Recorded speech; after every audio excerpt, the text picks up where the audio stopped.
Le sprinkler. Je vois ton petit cahier, c'est quoi? C'est pour prendre des notes. Tu vas prendre des notes pendant le podcast, c'est intéressant. Je sais pas s'il y a un truc que je vais dire après ou C'est que cool. j'oublie. C'est cool. Je sais jamais. T'as un stylo? J'ai un stylo, Ouais, parfait, oui. parfait. Il y a des Legos, tu veux jouer avec la balle, Lego, whatever. Des fois, ça fait... Ça Je peux te la lancer aussi. Ouais, non. Non, ok. Non, c'est... Faire un Il y a trop notball. d'équipement dans la salle pour lancer quoi que ce soit. Bon, mais partons ça. Salut, Garci. Bonjour Eric. Comment vas-tu? Très bien, et toi? Ça va bien. Est-ce que tu te souviens de la première fois qu'on s'est rencontrés? Ah, ben, oh, shit. Tu vieillis, Garci. Oh là, Ben, c'était chez Cossette, c'est oui, sûr. Oui, chez Cossette, oui, absolument. Oui, Oui. oui, on m'a présenté, on m'a présenté comme, on t'a présenté comme le coach qui avait aidé à démarrer la pratique agile chez Cossette. Oui. Ouais. Oui. Puis qu'est-ce que tu portais? Je portais un badge, c'est-à-dire la lanière du badge de l'Agile Tour de Montréal, et tu m'avais dit, enlève ça, tu vas te faire des ennemis. Oui. Ouais. Je me souviens de ça, je me souviens, tu vois. Ça ne nous a pas empêché de se faire des ennemis anyway, mais bon. C'est que quand on était des agents de changement, c'est des choses qui arrivent. Mais la vérité, je le mettais pour provoquer, donc... oui. Ah, ben voilà. Ouais, donc c'était bien vu. Pour ça. L'avais-tu gardé? Je me souviens pas. Avais-tu provoqué? Non, je l'ai gardé. Oui, tu l'avais je l'ai dit, gardé. moi, je provoque aujourd'hui. Oui, je l'ai enlevé au bout d'un moment parce que j'aime bien changer ces trucs-là de temps en temps, mais je l'avais gardé un moment, ouais. Tu as été combien de temps à Cossette? 3 ans et demi. 3 ans et demi? Ouais. Ouais. J'ai été, je pense, au total, si j'accumule les bouts, là, j'imagine 2 ans. Oui, à peu près, c'est ça, ouais. C'était une belle aventure. Moi, j'ai beaucoup aimé mon aventure à Cossette. C'était très intéressant comme aventure. Ah, moi aussi. Et puis, ça a été vraiment ma première grosse job au Québec. Oui. Donc, oui, j'en garde des très bons souvenirs. Puis on a pu se Et puis, on rencontrer, s'est rencontrés. devenir des amis. Absolument, ouais. Mais merci beaucoup pour avoir accepté l'invitation. C'est très apprécié. Merci à toi. Tu as fait du chemin en tabarnouche depuis ce temps-là. Tu n'as eu des... Je sais pas, mais des du chemin, hauts, certainement. des hauts, des bas. Ouais. Et aujourd'hui, on va parler de plusieurs sujets. On ne pas de cachette, on en a parlé avant l'enregistrement, donc c'est pas être sûr que tu étais d'accord avec les sujets abordés. Ouais. Tu as appliqué des concepts de Scrum, voire l'agilité, dans ton club de rugby. Oui. En fait, Du Scrum dans un club de rugby. Tu parles d'une idée, toi. Oui. C'était de rendre à Rome ce qui est à César ou à César ce qui est à Rome. Je Oui. Non, mais en fait, ce que j'ai essayé de faire surtout, c'est le rugby. Je coachais le Westmount Rugby Club. Oui. Pendant 3 ans. On vient de monter en première division. Donc, c'est une histoire assez intéressante parce que c'est la première fois de ma vie où on avait un plan sur 3 ans qui a marché. Ah, OK. C'est-à-dire qu'on avait planifié il y a 3 ans qu'on allait monter en première division au bout de 3 ans, puis on l'a fait. Le chemin pour s'y rendre, toutefois, j'imagine, ça l'a bifurqué plus qu'une fois. Le chemin n'a pas du tout été celui-là qu'on pensait, mais on est en première division. Je vais t'arrêter là, Garci. Oui. On va en parler dans quelques secondes. OK. Bon, c'est un warm-up pour OK. les gens qui écoutent. Parce que là, moi, écoute, tu m'en as déjà parlé. C'est pour cette raison-là que je voulais qu'on puisse partager avec les auditeurs. C'est fascinant comme décision qui avait été prise. Créer une équipe de rugby auto-organisée. Oui. Ça va être vraiment le fun. Ce qui t'a mené vers une présentation à l'Agile Tour il y a quelques années, pour te souvenir de l'année, à notre âge, En fait, c'est moins important. Ouais. En fait, il y en a eu 2. 2. Oui, 2 sur le même sujet, parce que comme ça, on peut étirer un peu la sauce. La première a été l'art de construire des équipes. Oui. Je crois que c'était la 2e conférence que je donnais à l'Agile Tour. Il y en avait eu un l'année d'avant, OK. qui était vraiment axé sur comment construire une équipe équilibrée, qui s'autogère, etc. Et je prenais en parallèle des choses sportives pour l'amener au milieu du travail. Et l'année d'après, ça avait vraiment été centré sur ce qu'on avait fait avec l'équipe de rugby. Ah, bon. Voilà. OK. On en parlera un petit peu tantôt. Ouais. Ça va être un amuse-gueule pour ta conférence que tu donnes cette année. Oui. Agile Tour 2019 au 28 novembre. Oui. C'est tout ce que Star Wars m'a appris sur le leadership. Et qu'on est geek. Oui, non. Puis on est fiers. Oui, absolument. C'est un titre que j'avais en tête depuis très longtemps. Donc, j'avais le titre bien avant d'avoir le contenu de la conférence. Et voilà, j'ai hâte de tester ça, voir l'effet. J'ai vraiment hâte d'entendre ça. J'ai surtout hâte. Ben, j'espère que j'aurai le temps de le voir. Oui. Parce qu'on a un kiosque encore cette année. Et puis c'est en fin de journée. C'est en fin de journée? Tu pourras t'esquiver et venir voir ça. Oui, j'ai très... t'as déjà l'heure et tout? C'est déjà... oui, c'est vrai. Ça a été publié la semaine passée. Ben oui. Ben oui. Et puis, si on a encore un peu d'énergie, Agile Marketing, on a donné une conférence ensemble. Absolument. Une conférence, c'était quoi la conférence? C'était les affaires, mais le nom de la conférence, c'était quoi? Je me souviens pas. Il y avait quelque chose numérique dans le titre, mais je ne me souviens pas du reste autour. Oui, c'est ça. La conférence numérique. Ah oui, c'est numérique, c'est certain. Oui, je me souviens, c'est numérique parce que je voulais laisser mon manteau au vestiaire. Oui. Il prenait juste du cash. Oui, c'est vrai. Oui, absolument. C'était juste ironique. Et puis, ils n'avaient pas mis ton nom comme il faut sur le panneau. Et donc, ils ont pris un Sharpie et l'ont écrit dessus. C'était bien. Ouais. En même temps, notre atelier, c'est très bien déroulé. Oui. On a eu du bon feedback, c'était le fun. Donc, c'est pour ça que je voulais qu'on puisse partager c'est quoi. Parce que, depuis quelques années, il y a une espèce de tendance à mettre le mot agile avant ou après toutes sortes de mots. Oui. Agile, ressources humaines agiles, marketing agile, baseball agile, faire de la dinde agile. Ouais. Il y a de l'agile partout. Réussir sa vie agile. Réussir sa vie agilement, ben oui. Il y a plein d'avantages. Ça redémarre une conversation. Ça a cet avantage-là. L'inconvénient, c'est simplement de mettre une étiquette agile puis de dire voilà, nous sommes maintenant agiles. Yeah. C'est ça un peu le côté obscur de la force. Hein? Tu vois. On y vient. Il y a une thématique ce soir. Donc, on va quand même faire un petit partage de notre conférence de Agile Marketing. Je vais peut-être pouvoir embarquer un petit peu plus dans la discussion à ce moment-là. Revenons à notre premier sujet. Oui. Tu avais une vraie équipe de rugby. J'ai une vraie avec équipe. Des vrais joueurs. Est-ce que c'était l'équipe féminine? Je me souviens pas. Non, en fait, je coach deux équipes. Okay. J'ai coaché l'équipe féminine de McGill. Oui. Et avant ça, je coachais les filles du Rugby Club Montréal. Oui, OK. Mais là, c'est une équipe de gars. Donc, de monsieur de plus de 18 ans. Ils ont entre 19 et 45 pour le plus vieux. Okay. C'est deux équipes. L'équipe première et l'équipe réserve. Oui. C'est le Westmount Rugby Club, qui a été fondé en 1876. C'est le plus vieux club civil d'Amérique du Nord. Wow, oui. Donc, il y a même plein de clubs européens qui n'ont pas cet âge respectable. Attends un peu, tu as dit 1800? 1800, oui. Oh, ouais.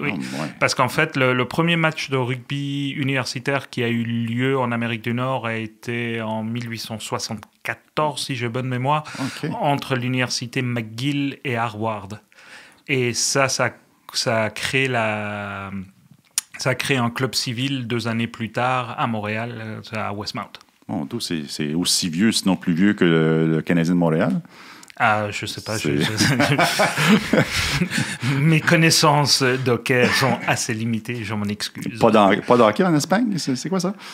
Ah non, il y a plein d'hockey quand j'étais en Suisse, mais c'est vraiment Suisse, oui. Avec tout le respect, puis j'espère que ça portera pas préjudice à ma demande de citoyenneté canadienne, mais je suis pas un grand fan d'hockey. On risque de m'exporter si je devais dévoiler mon manque de connaissances du hockey. Tu as donc coaché l'équipe avec tantôt tu disais un plan de match ou de 2 ans? Sur 3 ans. Sur 3 ans? Oui. En fait, l'idée, c'est que il y a différentes divisions. Et là, il y a ce qu'on appelle la Super League, qui est le niveau le plus haut, première division, deuxième division, troisième division et développement. Okay. Le Westmount, ça faisait plusieurs années qu'ils étaient en deuxième division. OK. Et par son histoire, sa tradition, etc., c'est une équipe qui mérite de jouer à un plus haut niveau. Okay. Autant les gens, aussi pour la qualité des gens qui sont dans cette équipe et pour l'histoire de ce club. Donc le président de l'époque, qui s'appelle Joe, m'avait recruté comme entraîneur, puis on avait fait un plan en disant, OK, nous, notre objectif, c'est de monter en première division. Ouais. Et on s'était fait un plan sur 3 ans. Mm-hmm.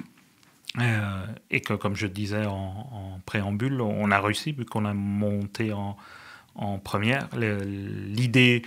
le plan original a beaucoup varié parce que La deuxième année a été extrêmement difficile. OK.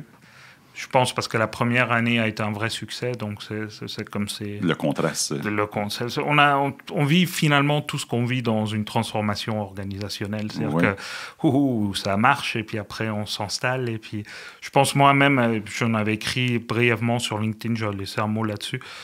J'ai commis plein d'erreurs au niveau personnel aussi. Je pense que j'ai vraiment foiré big time comme coach. OK. Ouais, c'est-à-dire que je pense que c'est un des moments les moins glorieux de ma vie professionnelle. Je les ai faits là cette année. Une des lessons learned, ça pourrait être quoi?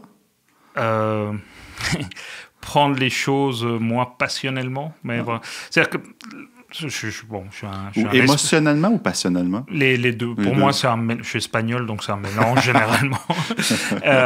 Mais c'est-à-dire que à la suite d'un match qui était décevant, c'est parce qu'on...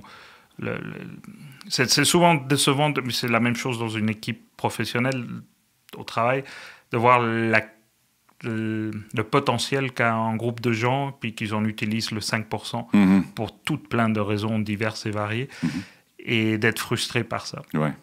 Et on avait perdu un match qui était crucial de gagner pour, en fait, finalement gagner ce championnat une année plus tôt que prévu.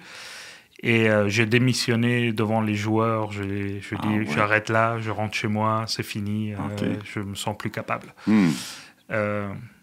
Obviously, pas la bonne chose à faire. J'ai eu la chance d'avoir une très bonne communication avec le président, qui était très en colère avec moi, à juste raison. Parce que tu avais démissionné? Pas parce que j'avais démissionné, la manière que j'avais démissionné. Ouais. Sans lui en parler avant, le faire à chaud devant tous les joueurs qui étaient naturellement très déçus d'avoir perdu ce match-là. Il n'avait pas perdu de gaieté de cœur, et de moi surenchérir avec un comportement finalement très enfantin. Couteau dans la plaie. Oui, puis finalement aussi très, très égoïste, parce que c'était comme ma frustration que j'exprimais devant tout le monde, qui est dans un rôle de coach, pas la bonne chose à faire. Donc, as-tu fini par quitter ou tu es resté? Je suis resté. Tu es resté finalement? J'ai longtemps parlé avec l'entraîneur, j'ai expliqué mes frustrations, lui m'a expliqué les siennes, les joueurs m'ont expliqué les leurs. Ils ont demandé aux joueurs s'ils voulaient bien que je revienne, parce que je les avais quand même envoyés sur les roses. Ils ont bien voulu. Donc on a repris le championnat. Et l'année la dernière, cette année-là, cette troisième année, on a gagné le championnat. Ça m'a... Mais c'est digne de film américain, ça? Oui. Peut-être ou pas. C'est digne, je pense, de la connerie humaine quand on fait des choses. Et puis, mais ce qui est bien, ce que j'ai appris, c'est qu'il vaut mieux reconnaître ses erreurs tout de suite et faire un mea culpa. Je n'avais pas d'excuses, là. Donc, je pense que c'est une de mes qualités quand je fais une connerie, et j'en fais souvent. Mais j'ai la capacité de dire oui, je fais une connerie et l'assumer. Je suis surpris qu'on se pogne pas, moi puis toi. On est deux impulsifs. Je ne sais pas si tu te souviens d'un certain courriel à un certain moment donné à une certaine personne. Ah oui. Oui, je me souviens, absolument. Moi, la leçon appelée, c'est jamais envoyer un courriel. Le soir. Après une coupe de vin. Après une coupe de vin, après une journée frustrante. Vaut mieux, tu peux l'écrire, mais tu le sauvegardes. Puis le lendemain, mais tu l'effaces. C'est sûr que tu l'effaces, au lieu de l'envoyer. Mais ça, c'est un truc. Moi, j'écris souvent des courriels. J'ai comme 2 versions du courriel. J'ai ma première version. Et après, je recommence. C'est clair qu'il y a toujours un danger d'envoyer par erreur ou d'avoir mal effacé, mais jusqu'à maintenant, je touche du bois, c'est jamais arrivé. C'est complètement fou, hein? Tu as tellement le goût de l'envoyer à ce moment-là, mais tu n'aides personne. Non. C'est fou. Mais ça a un côté thérapeutique très agréable. Oui. Ça sort. Oui, puis après, c'est comme faire de la boxe. Hein? C'est la même chose. Tu risques de créer des dommages à la personne devant toi. Absolument. Surtout si tu as raison. Après toutes ces années. Donc, le volet qui en lien avec l'agilité. Oui, en fait, la beauté d'être entraîneur en chef, et surtout dans un club comme ça, où finalement la seule pression qu'il y a, c'est c'est la pression des propres joueurs et puis des old boys. C'est pas comme s'il y a une structure de sponsors qui ont mis plein d'argent derrière. Il y a une pression, mais très, très localisée. C'est-à-dire que, en tant qu'entraîneur-chef, finalement, on est maître de son destin. Mm-hmm. Donc, je me suis dit, toutes les choses que je voulais essayer au travail, que je n'ai pas pu essayer, etc. Je vais les essayer ici. Si ça plante, je pourrais comment blâmer moi-même. Faisons la liste pour les agilistes qui nous écoutent. Oui. Il y a des concepts tels que l'auto-organisation, les sprints, les rétros. La liste est quasiment finie. Oui. Mais c'est une des belles choses, en fait, et puis j'invite tous nos amis agilistes à faire un peu de recherche là-dessus. World Rugby a un plan de formation pour les entraîneurs. Ce plan d'entraîneur est très itératif. Okay. C'est-à-dire qu'il est basé sur l'inspect and adaption, etc.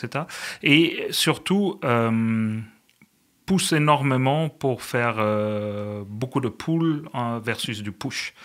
Oui, un concept très important en Scrum. Et qui surtout, si on regarde la vieille méthode d'entraîner, que ce soit au rugby, mais je suis sûr que si on va voir du hockey, etc., c'est pareil. On a un entraîneur qui donne un cours magistral et généralement dans un vocabulaire très fleuri, pas très encourageant, ni très édifiant pour l'athlète. Mm-hmm. Donc, le World Rugby a fait un énorme travail là-dessus. Une refonte de la façon de coacher les équipes, qui est documentée dans un manuel de l'entraîneur. Oui, c'est un manuel de l'entraîneur. Okay, tu m'enverras le lien. Oui, et absolument. Puis, si vous écoutez sur YouTube, j'ajouterai le lien dans la description. Et j'ai la chance, en fait, d'être formateur de coach pour World Rugby, justement, où on enseigne ce genre de choses. Donc, je te connais, mais finalement, je te connais pas tant que ça.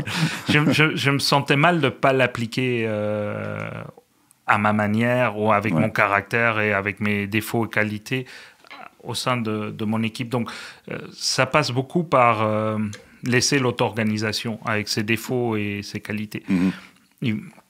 La limite au rugby étant la sécurité. C'est quand même un sport de contact sans protection. Il y a une grosse sensibilisation faite au niveau des commotions surtout. Okay. Donc, il y a des plaquages qui se font, qui sont plus sécuritaires qu'au football. Parce qu'au football, comme les gens ont des armures partout... Oui, ça fesse. Ça va, ils y vont la tête la première. C'est-à-dire que ils ont l'illusion d'être invincibles. Ouais. Au rugby, on y va avec l'épaule. Et il y a une obligation de prendre l'adversaire complètement avec son bras autour pour l'accompagner au sol. Les percussions sont interdites. Mm-hmm. Depuis 1 an et demi maintenant, ils sont très, très stricts avec tout le contact qui se passe au-dessus des épaules pour protéger la nuque et la tête, etc. Donc, cette considération de sécurité, il faut la garder. Et c'est là où on fait énormément de push, finalement, versus du pull. Mm-hmm. Mais finalement, c'est la même chose comme on coach quelque chose. C'est-à-dire on ne va pas laisser une équipe découvrir quelque chose, s'il y a une brèche de sécurité et qu'on a la solution, on va peut-être leur donner tout de suite au lieu de leur laisser investiguer s'il y a des millions qui se perdent à la seconde à cause de cette brèche. C'est la même chose au sport. Donc, c'est la même chose au sport. Évidemment, je connais pas le rugby. Je connais le rugby surtout via les formations Scrum que j'ai données, en disant que le mot Scrum vient du rugby, blablabla, mais je parle à travers mon chapeau. Moi, je pense que j'ai écouté un match de rugby de ma vie. Puis c'est la Coupe du Monde en ce moment. Tu as plein de matchs à regarder. J'avais écouté un match des All Blacks parce que c'était les All Blacks. C'est juste pour ça. Et puis Ken Schwaber me portait toujours un chandail d'All Blacks. Ah ouais? Donc, c'est un peu son trademark. J'ai l'impression que... Puis évidemment, c'est clair que j'ai tort, mais je te le partage pareil. J'ai l'impression que les gens qui sont sur le terrain, mais t'es pas là à leur dire quoi faire. Le jeu est commencé. Et puis, par défaut, une équipe de rugby, elle est auto-organisée. Oui, mais je pense qu'on a plus que dans le football. Ça, c'est certain. Pourquoi? Parce qu'au football... Il y a finalement une action, 2 actions, et ça dure 3 secondes. Hier soir, ou hier matin très tôt, parce que c'est le championnat du monde actuellement au Japon. Le Japon a joué contre l'Écosse. Ils ont fait, vous voulez voir un match de rugby spectaculaire, regardez celui-là parce que c'est un match magnifique où le Japon a battu l'Écosse contre... Ah, ben là, t'as vendu le punch. mais ils sont qualifiés pour les quarts de finale. C'est la première fois qu'un pays non majeur de rugby se qualifie pour un quart de finale, si on accepte les Fidji il y a quelques années. Et il y a eu, à des moments donnés, plus de 30 phases de jeu. C'est-à-dire des actions qui ont duré pendant 4-5 minutes. Ah, OK. Donc, c'est clair qu'on peut avoir un plan de jeu, mais il ne peut jamais prédire qu'est-ce qui va se passer en 5 minutes. Au football, on peut prédire qu'est-ce qui va se passer en 3 secondes, mais en 5 minutes, il y a un chaos total. Oui, au football, en quelques secondes, j'imagine qu'il y a 3-4 scénarios potentiels. Voilà. Au rugby. Ça bifurque. Ça bifurque, oui. Donc, il faut donner aux joueurs les éléments pour qu'ils prennent des décisions sur le terrain. Ouais. Et c'est là où l'agilité peut aider beaucoup, justement. Et c'est là où on rend les gens auto-organisés. OK. Ce qui, dans ma grande naïveté, a été problématique. C'est-à-dire qu'on avait créé un plan de jeu avec des phases assez basiques, en tout cas que moi je considérais basiques. Ouais. Ça a pris 2 ans pour qu'elle soit vraiment adaptée. Adapté à quoi? Adapté à... Ou intériorisé? Intériorisé, oui, okay. Oui, pardon, c'est plutôt ça que je voulais, intérioriser. Parce que j'ai encore pas complètement cerné où était le problème, parce qu'on a fait ça aussi avec les filles de McGill, et en 2 sessions, c'était intériorisé et compris. Peut-être c'est les gars ça et les filles. Ça veut tout dire. Mais il y avait un truc comme c'était pas naturel. Ouais. Donc, ce qu'on a fait en la 3e année, après avoir parlé avec des autres coachs que j'aime bien, ils m'ont suggéré, un m'a suggéré, mais dit, écoute, oublie ton plan de jeu, donne des objectifs. Ouais. C'est-à-dire, et donne des objectifs en attaque et des objectifs en défense. OK. C'est encore une manière d'encore plus simplifier ton plan de jeu. Donc, le plan de jeu sera déterminé à ce moment-ci par les joueurs eux-mêmes? C'est-à-dire que comment est-ce que vous allez le faire? Ah, bon. C'est-à-dire que si l'objectif en attaque, c'est de dire de bouger la balle rapidement, c'est-à-dire que un des objectifs, c'est jouer où l'adversaire n'est pas. Okay. C'est-à-dire, c'est découvrir où sont les espaces ouverts, les intervalles, etc. Ouais. Tu peux faire ça dans un plan de jeu ou tu peux juste donner un objectif. Puis après, on met des sortes de KPI en disant, OK, notre objectif, c'est d'aller pénétrer dans des espaces ouverts 5 fois dans le match. Ou d'aller faire un kick dans des espaces non défendus 6 fois dans le match. Puis on a ça comme KPI. Ça, c'est comme moi, je l'utilisais. Aux joueurs, je ne leur disais pas que c'était des KPI, etc., parce que je ne voulais pas les perdre non plus là-dedans. Mais ils s'auto-organisaient après avec ces bases-là. Et après, avec l'autre entraîneur, avec Matt, on mettait en place, surtout lui, il mettait en place des exercices de répétition. OK. Des katas? Pour faire ça. C'est-à-dire qu'il y a des choses au rugby qui sont fondamentales, comme dans tout sport, c'est la répétition, c'est-à-dire faire une passe. On fait une bonne passe si on en a fait 1000, 2000, 3000, 10 000. Oui. C'est-à-dire ça, on a beau avoir des objectifs ou un plan de jeu magnifique, si on ne sait pas faire une passe, on va aller nulle part. Si on n'a pas d'expertise, Voilà. Par contre, la compréhension du jeu, ce qu'on appelle au rugby le sens du jeu, c'est-à-dire de comprendre quoi faire à des moments donnés, ça vient en jouant. Oui. Donc, ce qu'on fait, c'est qu'on crée des exercices techniques dans le jeu. Ah, OK. Et si on voit que dans le jeu, ça devient un peu bordélique, on ramène à quelque chose de plus petit, très technique, à l'essence, à du technique, puis on voit que ça marche, et on ramène ça dans le jeu. Ah, OK. Et c'est ce qu'on appelle, et je suis certain que ça existe ailleurs aussi, c'est ce qu'ils appellent du whole, part, whole. C'est-à-dire que tu fais l'ensemble, tu fais la petite partie, et tu ramènes dans l'ensemble. OK. Le système versus local, versus le local vers le système. C'est ça. Je fais des parallèles avec les organisations. Oui, c'est ça. Ouais. Donc, et après, moi, dans mes sprints, en fait... Attends un peu, tu faisais des sprints? Oui, j'ai jamais expliqué ça aux joueurs comme ça, mais moi, c'était organisé en sprint et j'avais un backlog. Donc un backlog avec des itérations? Des itérations et des objectifs. C'est-à-dire que chaque sprint, en fait, c'était une semaine pendant le championnat. Okay. Et mon objectif, c'était gagner le match. Quand même assez clair comme objectif. Ouais. Donc, mon sprint review, finalement, c'était le match. La review, c'était le match. Ben oui. OK, fait que tu développes les capacités pendant un certain temps, les pratiques. Ouais. Et la review, c'est le match lui-même. Voilà. Et puis après, on se faisait... Et notre rétro, c'était le mardi... à la fin, en début d'entraînement, on revenait sur qu'est-ce qui avait marché, pas marché, etc. Oui. Ce qu'on a aussi fait... Avais-tu accès du film? Oui, absolument. Oui. Ça, c'est des choses que j'ai amenées au club qui n'existent pas. Okay. On filmait, on partageait aux équipes, puis on a fait des rétros très simples, encore une fois, sans leur expliquer que c'était des rétros, mais où on leur demandait... qu'est-ce qui a marché, qu'est-ce qui n'a pas marché et qu'est-ce qu'on doit continuer à faire. C'est du très basique. Tu n'as pas fait le speedboat avec... Non. On en a fait en fin de saison. On a fait une vraie rétro en fin de saison. Ah oui, l'équipe de développement logiciel. Avec des post-it. Des post-it en plus. Et tout, la totale. Et après, ce qu'on a fait cette dernière année, à la demande, les gens se plaignaient qu'ils n'avaient pas assez de feedback individuel.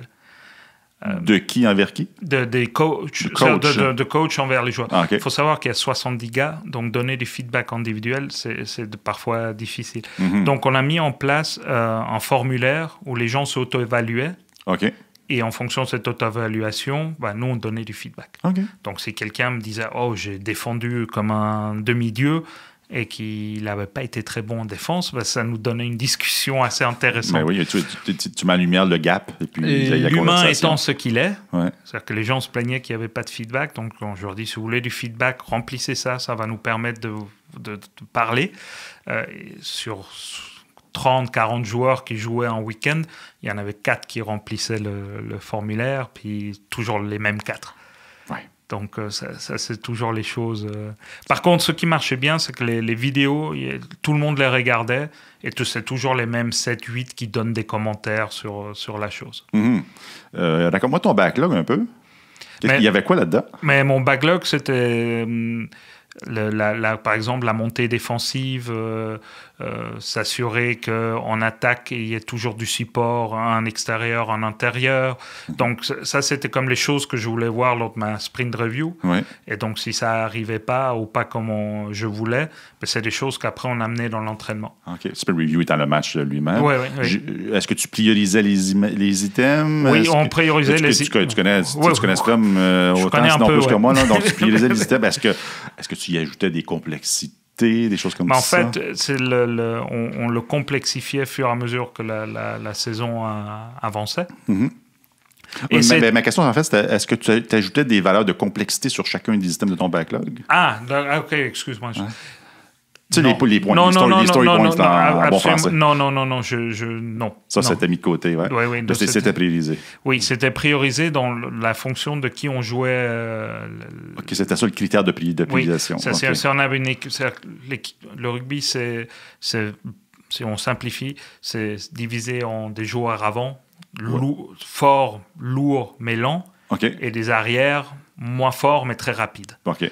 Là, je schématise à mort parce qu'il y a beaucoup de nuances là-dedans. Et puis, ça, depuis plusieurs années, ça a tendance à être beaucoup plus homogène. Okay. Mais en fonction de l'équipe qu'on joue en face, on va dire c'était beaucoup d'avant très lourds qui jouent lentement, mais qui pilonnent la défense, ou les gens qui ouvrent très rapidement. Mm-hmm. J'ai adapté les carences qu'on devait travailler. Ouais. C'était priorisé dans ce sens-là. Ah ouais, OK, je le vois. Donc, ça fait qu'avec Matt...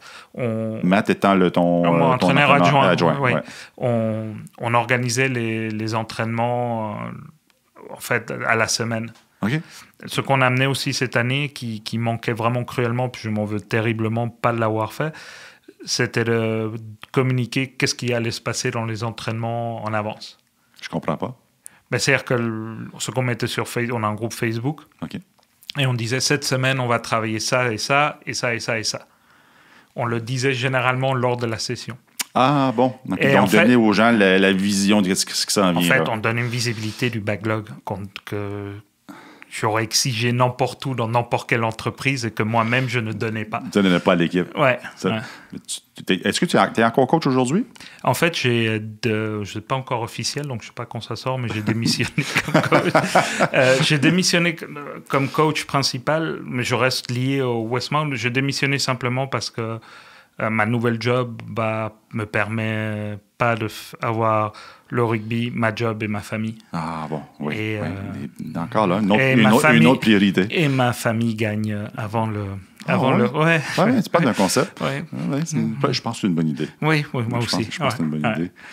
Daily Scrum? Daily Scrum. Je te pose la question parce que Daily Scrum, c'est peut-être la seule activité qui est fortement inspirée des Scrums au rugby. C'est-à-dire, on est en rond souvent et puis on sait exactement ce que la personne à côté de toi fait. J'étais curieux de savoir si tu faisais du Daily Scrum mais aussi... tu faisais pas de Daily Scrum? On n'était pas Daily. C'est ça. C'était mis de côté. Ouais. Mais en même temps, je vais en profiter pendant que tu es là. J'ai un coach de rugby devant les yeux. Mm-hmm. C'est quoi le lien, selon toi, entre l'utilisation du mot Scrum pour le cadre de travail de développement logiciel et Scrum à la rugby? En fait, mon interprétation personnelle à moi... je pense qu'elle est sûrement très bonne. Il y a deux choses. Le Scrum, c'est une mêlée. Mêlée, oui. Donc, c'est 8 gars qui poussent contre 8 autres gars. Mm-hmm. Donc, tout dans un cercle? Non. C'est 3 lignes, 3, 2, 3. Ah bon, OK. Okay. Merci, j'apprends encore des choses. Le ballon est où là-dedans? Le ballon va être introduit au milieu. OK. Donc, la première ligne, c'est ce qu'on appelle... la première ligne, tu as un pilier, un talonneur et un autre pilier. Oui. Les deux piliers tiennent le talonneur. Ouais. Le talonneur tient ses piliers.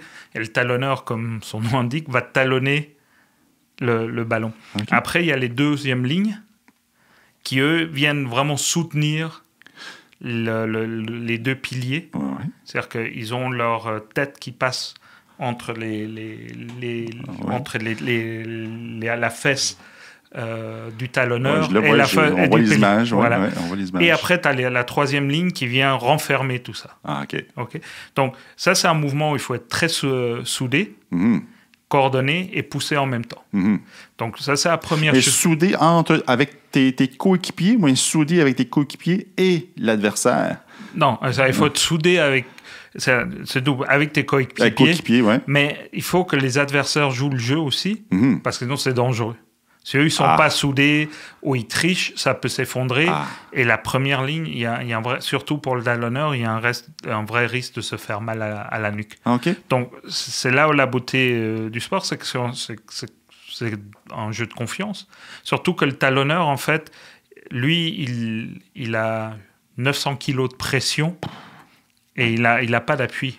En plus. C'est-à-dire que lui, quand il tient comme ça et que tu talonnes, il pourrait être dans les airs. T'as ta jambe qui est dans les airs. Mon dos. Donc, voilà, c'est vraiment quelque chose d'une confiance, etc.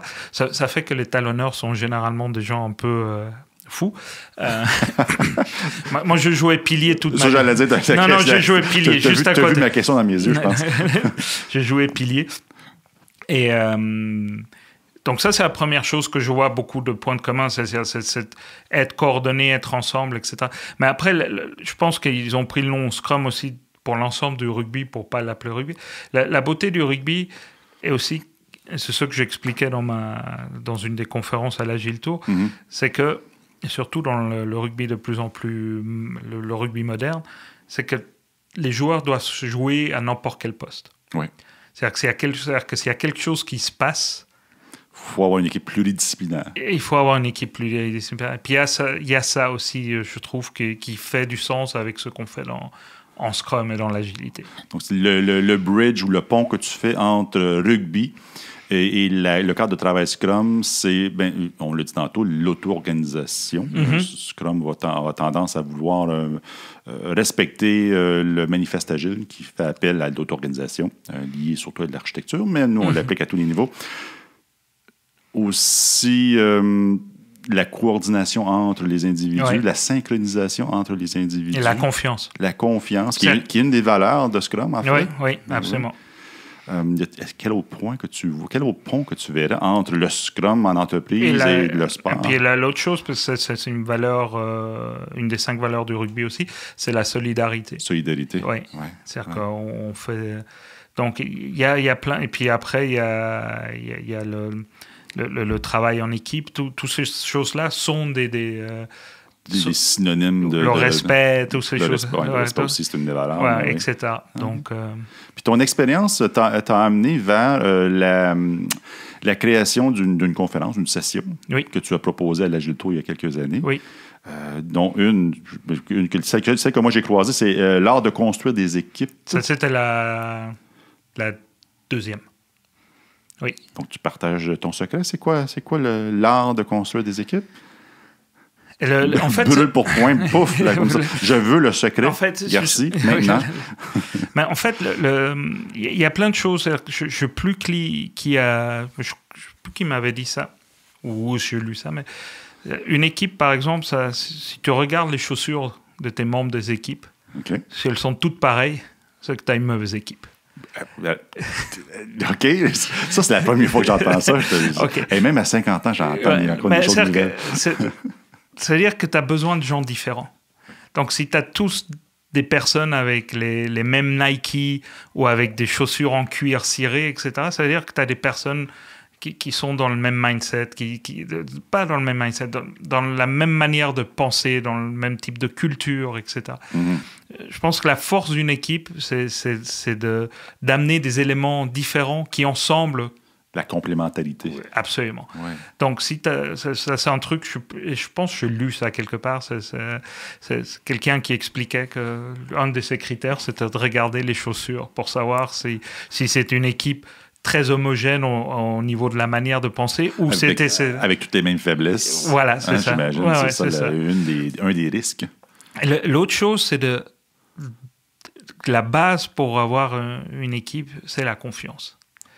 Et je donnais dans cette conférence un exemple d'une des filles que je coachais à l'époque au rugby de Rugby Club Montréal féminin.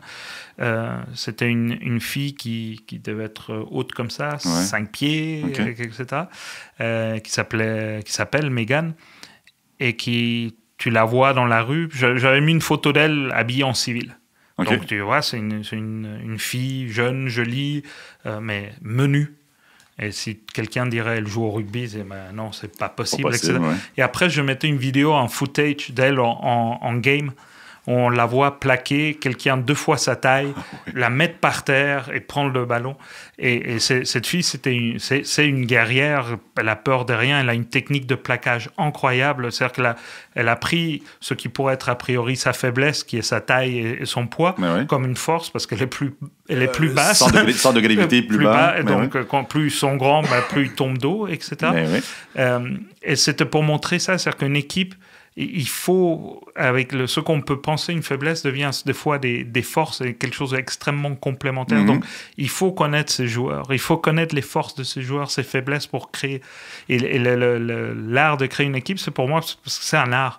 C'est-à-dire que je pense un des gros défis des organisations, c'est qu'on désigne les équipes au doigt, au lieu de demander aux gens avec qui tu veux travailler, comment tu veux travailler, etc. Donc, les mardis matins dans la grande salle, c'est ça? Je me rappelle très bien du tweet que tu avais fait sur ça. Ça, c'est un joke privé entre toi et moi, mais on se comprend. Mais je pourrais partager le tweet avec part. C'est juste rigolo. Mais il y a quelque chose d'extrêmement humain et c'est quelque chose que j'aime aussi. Comme je deviens plus vieux, je commence à me répéter pas mal, mais finalement, au travail, on y passe plus de temps qu'en famille. Puis une famille, qu'on veuille ou non, on n'a pas trop le choix. On choisit pas ses parents et même on choisit pas ses enfants. Ils arrivent avec leur caractère, on vit avec. Une équipe de travail, on peut la choisir. On devrait en tout cas. C'est-à-dire que malheureusement, je trouve qu'on ne peut pas encore trop, mais on devrait. Oui, c'est la base du self-selection présenté par Stéphane Bourque. Je ne sais pas si tu l'as vu, c'est déjà publié. c'est tellement puissant comme activité. Absolument. On désamorce plein de choses avec le self-selection. Oui. Et c'est fou ce que les gens, tout seuls, sont capables de faire. C'est-à-dire que le problème, c'est que comme ils sont capables de faire plein de choses, ben, ça fait peur à plein d'autres mondes aussi. Donc, perte de pouvoir, perte de contrôle. J'ai appris pas mal sur ça cette dernière année. Oui.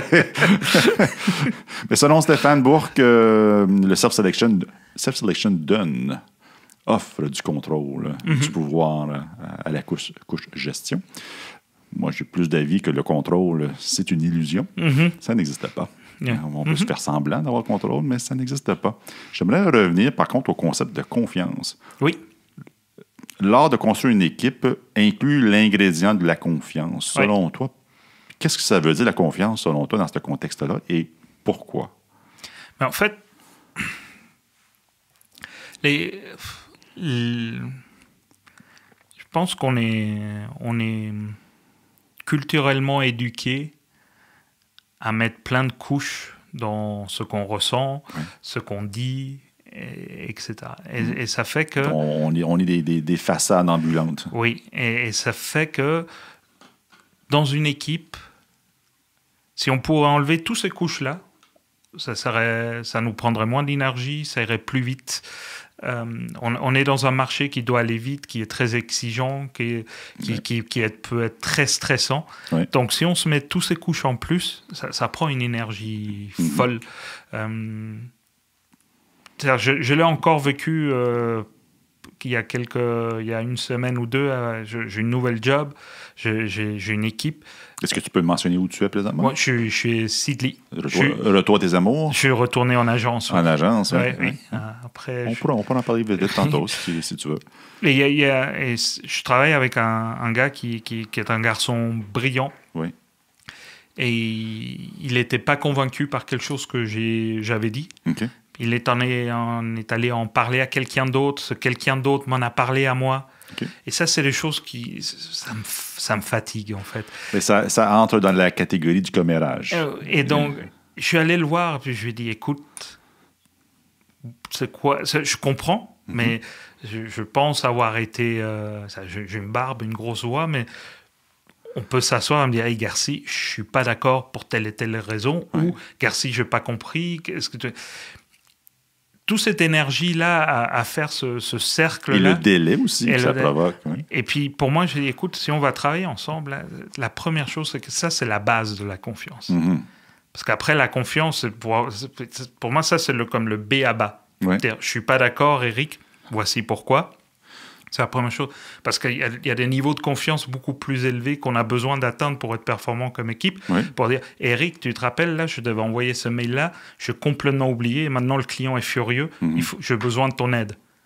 Ça, c'est encore beaucoup plus difficile à amener que dire, hey, Eric, je ne suis pas d'accord avec toi. Ouais. Mais si je ne suis déjà pas capable de dire, Eric, je ne suis pas d'accord avec toi, je ne vais jamais admettre devant toi que j'ai commis une grosse... Ouais.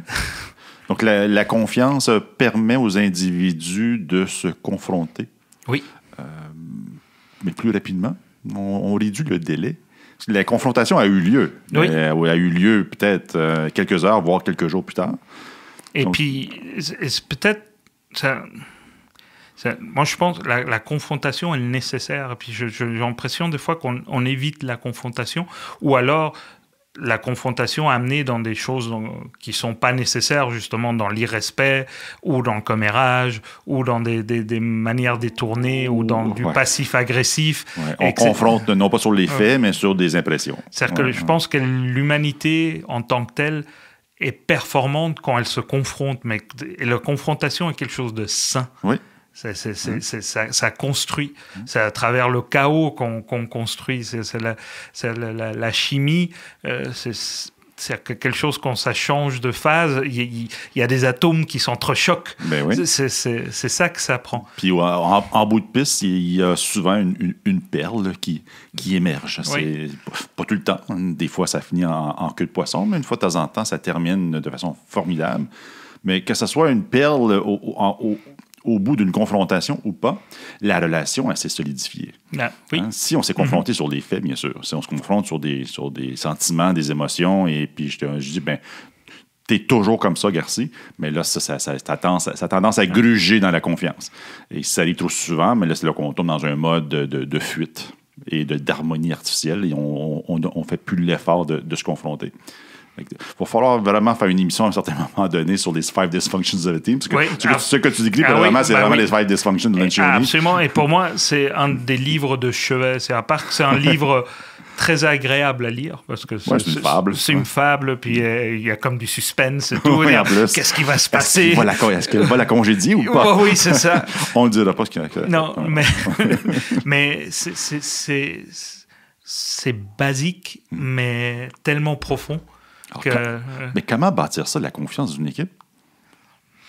En donnant l'exemple, je pense. C'est-à-dire qu'en montrant sa vulnérabilité soi-même, etc.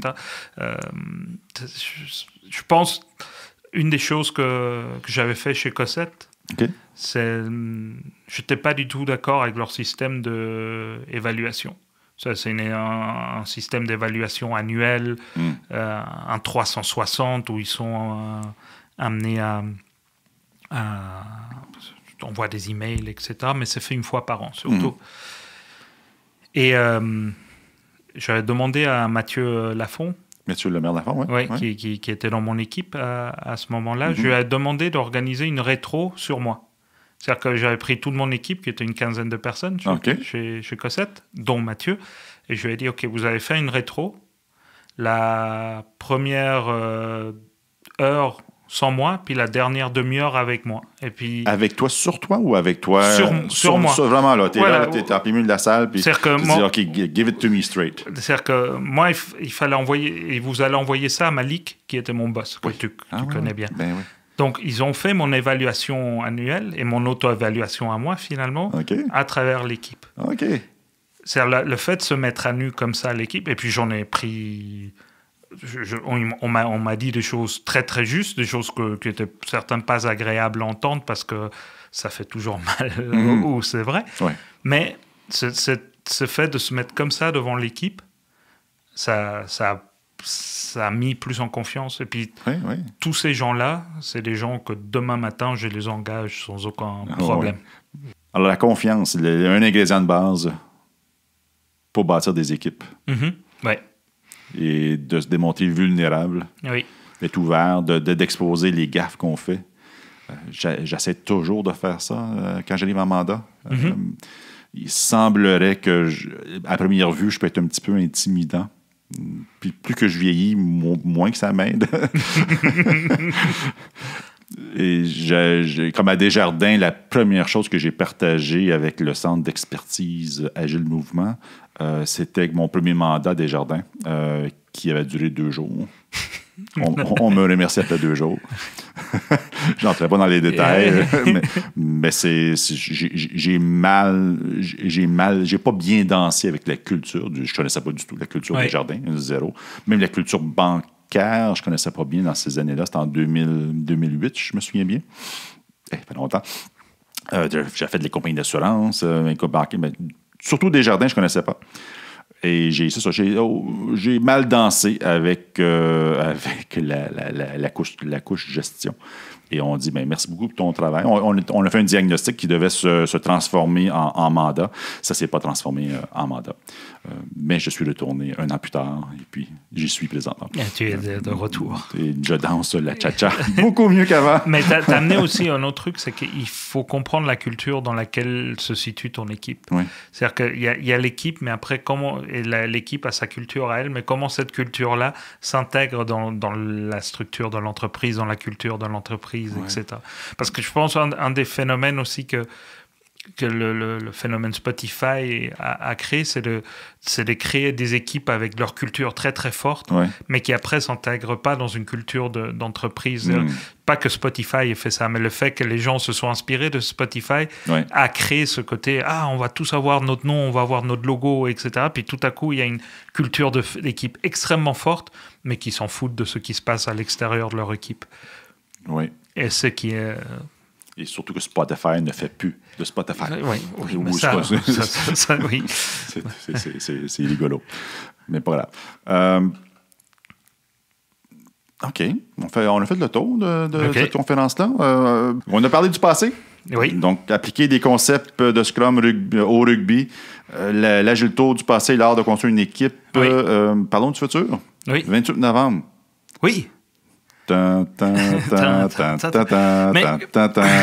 quoi le nom de la conférence en grande primaire? Annonce ton nom de conférence? Le nom de la conférence, tout ce que le leadership... Non, pardon. Tout ce que Star Wars m'a appris sur le leadership. Yes. En fait, comme je disais en préambule, c'est un titre qui me trotte dans la tête depuis un moment. Ouais. Et je voulais rien... L'année dernière, je n'ai rien fait à l'Agile Tour. Puis ça m'a manqué. Parce qu'il y a une partie de moi qui aime bien faire le guignol sur scène. Ouais.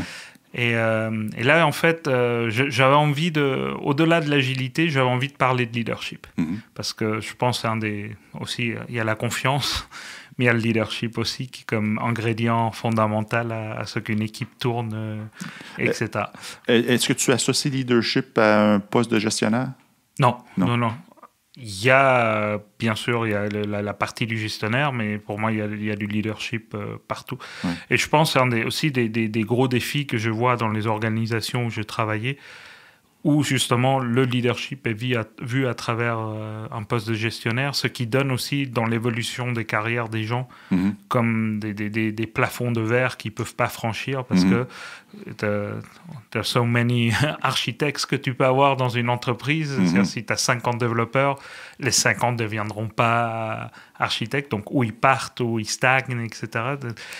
Ou ils deviennent architectes dans une équipe auto-organisée. Donc, il y a des autres manières d'assumer justement le leadership et l'encarner. Et puis l'autre chose, c'est je voulais faire un truc rigolo où je m'amuse, où je fais rire les gens un peu. Et en plus, j'ai tellement hâte de voir. J'espère avoir le temps d'y aller. Et vu comment ils l'ont présenté en plus, là j'ai comme... Comment ils l'ont présenté? Je sais pas, sur LinkedIn, quand ils l'ont mis, ils ont mis un superlatif qui m'a fait comme « Oh shit, maintenant ils attendent vraiment un truc de ça. » Non, il faut que je le trouve. T'en souviens pas ce qu'il y a écrit? Non. Je vais le trouver. Et c'est pour tout à fait sincère, je pense que j'ai la moitié de la conférence écrite jusqu'à maintenant. C'est-à-dire que dans ma tête, j'ai le point de départ, j'ai le point d'arrivée, j'ai 2 ou 3 points au milieu. Mais je te connais bien, tu vas avoir juste des images de toute façon. Ah oui. Oui. Donc je fais... Donc la composition dans ta tête, le flow dans ta tête. J'ai passé plusieurs heures d'images, etc. Star Wars est assez facile pour ça parce que il y a une base de fans qui crée du contenu assez... Enfin, il va y avoir plein de petits noms à la fin là, pour remercier tous les gens inconnus mais qui m'ont fourni, que grâce à Internet m'ont fourni une quantité d'images pas possible. Il y a du Star Wars version Family Guy. Il y a du Star Wars version Robot Chicken, c'est ça? Il y a du Star Wars de toutes sortes de saveurs. Mais en fait, je voulais prendre Star Wars comme fil conducteur à travers comme... Parce qu'il y a un article sur Internet, je pourrais te le retrouver, t'envoyer le lien. Parce que ce concept-là, c'est pas moi qui l'ai inventé du tout. Il y a quelqu'un qui a un article qui s'appelle style Darth Vader est le meilleur project manager de l'univers, un truc comme ça. Et ils analysent son arrivée sur l'étoile de la mort quand il arrive au nom de l'empereur pour dire... Dans le 3e, c'est ça? Dans le 2e, 3e? Dans le 3? Je pense dans le 3e. Dans le 3e, oui. Il n'est pas content, alors que ça avance pas. Ouais. Et puis, là, il utilise le choke. Et puis en plus, il utilise tout ce que j'ai déjà vu. Ça me rappelle des situations pas très lointaines chez Cossette où quelqu'un disait mais l'empereur n'est pas content de l'avancement des travaux, et puis des gens qui commencent à suer, etc. Et contre Cossette, c'est répandu partout. Hein. Non, mais c'est bien connu. Oui, mais je voyais ça dans mon quotidien, etc. aussi. Et donc, je suis parti de cette idée-là. Et je commençais un peu à regarder les personnages, à voir quel type de leadership ils ont, etc. Et comment est-ce qu'on pouvait amener ça à des situations réelles. Donc, tu as exploré les personnages de Star Wars pour les associer à des styles de leadership. Oui, absolument. Oui. Comment ça que le plus évident? Oui. Ouais, c'est Darth Vader, oui, pour moi. Qu'est-ce que tu dévoiles côté leadership? Mais c'est un leadership très traditionnel, finalement, le plus courant, qui est le leadership à travers la peur. Oui, le rouge. Frédéric Laloux, il appelle ça les organisations rouges. Oui, c'est ça. Et la peur et le pouvoir. C'est-à-dire que le Darth Vader, il a comme 2 atouts majeurs. C'est-à-dire qu'il a la force qu'il sait utiliser pour soumettre les gens, donc les gens ont peur. Ouais. Puis en plus, il a un costume. Un costume un peu intimidant. Qui fait peur, avec en plus un synthétiseur de voix qui rend sa voix encore plus terrifiante. Ouais. Et quand il l'enlève, il fait encore beaucoup plus peur. Oui. Donc, mais en même temps, ce qui est excellent dans sa tenue, etc., c'est que c'est quelqu'un qui... Il n'exprime rien. C'est-à-dire, il n'y a pas de sentiment humain, il n'y a rien, parce qu'il a un masque qui est toujours pareil. Puis le non-verbal est plutôt limité. Et ce qui est très intéressant aussi dans les Stormtroopers, c'est pareil. C'est-à-dire après, donc, ça, c'est un type de leadership plutôt traditionnel, etc. Donc, là-dessus, j'ai élaboré un moment. Et après, il y a les... Après, on peut prendre Yoda, qui est un autre type de leadership, qui est plus vraiment dans le coaching, qui dit des choses un peu des fois mystiques, avec en plus construction de phrases. Il force la réflexion. C'est sûr qu'il... Il a une construction grammaticale pas très catholique non plus. Oui, un peu inversée. Etc. Donc, ça peut ressembler beaucoup à ce que finalement fait un coach agile au sein d'une entreprise. Etc. Donc, There is no try. Do or do not. Pourtant, c'est le contrat qu'on dit. Try, experiment, and you fail. Try again. Donc, fait que finalement, on est le contraire de Yoda, je bien compris. Mais bon. Donc, je pars de ça, puis après, il y a je ne veux pas tout spoiler non plus pour laisser le plaisir de découvrir ça. Je parle même... Je m'abaisse à parler de Jar Jar Binks, etc. Oh non, là, on vient de perdre tout le monde. Là. Mais en même temps, je veux rassurer les gens qui voudraient y aller. Il ne faut pas être non plus un fanatique de Star Wars pour comprendre de quoi on... C'est un fil de conducteur qui... Ce sont des excuses pour aborder un sujet. Voilà, c'est-à-dire que le vrai sujet que je voulais aborder, c'est le leadership. Parce que je pense que c'est le sujet qu'on sous-estime énormément lors d'une transformation. C'est un mot encore valide aujourd'hui, selon toi? Leadership? Je pense plus que jamais. Oui. C'est-à-dire que quand on voit qu'est-ce qu'il y a comme leadership dans des pays voisins, quand on voit, etc. Et pas seulement dans nos pays voisins, mais aussi en Europe. Il y a des élections fédérales qui s'en viennent, à voir ce qui va émerger. Etc. Et le leadership, plus que jamais, quand on voit le leadership que peuvent exercer des jeunes face au changement climatique et comment ils sont dénigrés parce qu'ils sont jeunes et qu'ils veulent exercer un leadership pas traditionnel, et comment c'est le leadership old-fashioned qui critique ça, etc. Je pense que le leadership, plus que jamais... c'est-à-dire que la chose, c'est que peut-être le leadership est vu comme une source de pouvoir et très archaïque parfois, mais le vrai leadership, pour moi, est quelque chose de beau, d'humain et de quelque chose encore à travers la confiance de partage, etc. Oui, je vois. Tu me connais un peu. J'ai tendance à vouloir utiliser des nouveaux mots pour espérer des comportements nouveaux. Leadership, comme on a mentionné tantôt, souvent associé à la direction. Donc, c'est du leadership nommé. Tu es officiellement, à partir de 14h le mardi après-midi, le leader d'une division X. Ça ne veut rien dire. C'est pas parce que tu es gestionnaire que tu démontres des compétences de leadership. J'ai tendance à vouloir laisser de côté le mot leadership dans le but de provoquer des nouveaux comportements. Un peu pourquoi Ken Schwaber puis Jeff Sutherland ont laissé de côté le concept de team lead pour appeler ça un nom très bizarre, Scrum Master, pour resetter un peu le mindset, l'état d'esprit de l'individu qui joue le rôle de Scrum Master. J'explore le mot fellowship. Pour